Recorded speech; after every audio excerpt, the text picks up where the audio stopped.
In today's video, I'm going to teach you how to make your logo bigger on Squarespace. If you feel like your logo looks too small in your site header, don't worry. Squarespace makes it pretty simple to adjust, and in this walkthrough, I'll show you exactly where to go and what to change so your logo stands out more clearly. This is especially helpful if your branding feels hard to read, or if your header just looks a little too empty. To get started, open your Squarespace website editor and go to the area where you can manage your site's header. Once you're there, click on Edit Site Header. This will open the header settings, which is where Squarespace lets you control the appearance of important elements like your site title, navigation, and of course, your logo. After the header editing panel opens, click directly on the logo.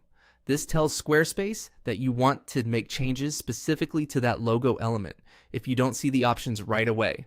Make sure you're selecting the logo itself and not another part of the header, like the menu or announcement bar. Next, click the pencil icon to edit. The pencil icon is the standard edit control in Squarespace, and selecting it will open the logo settings panel. This is the section where you can adjust how the logo appears in your header, including its size. If your logo has already been uploaded, you won't need to replace it. You're just changing how large it displays. Now, look for the logo height setting and adjust it. This is the key step that makes your logo bigger. As you move the slider or increase the value, you should see the logo grow in real time. Raise it gradually so you can find a size that looks balanced with the rest of your header. If you make it too large, it can crowd your navigation or push other header elements out of proportion, so it's a good idea to increase it a little at a time. As you adjust the logo height, pay attention to how it looks on the page overall.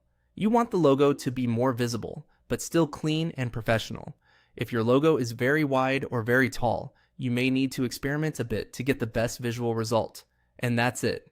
Once you've adjusted the logo height to your liking, your Squarespace logo will appear bigger in the header. It's a quick change, but it can make a big difference in how polished and recognizable your website looks.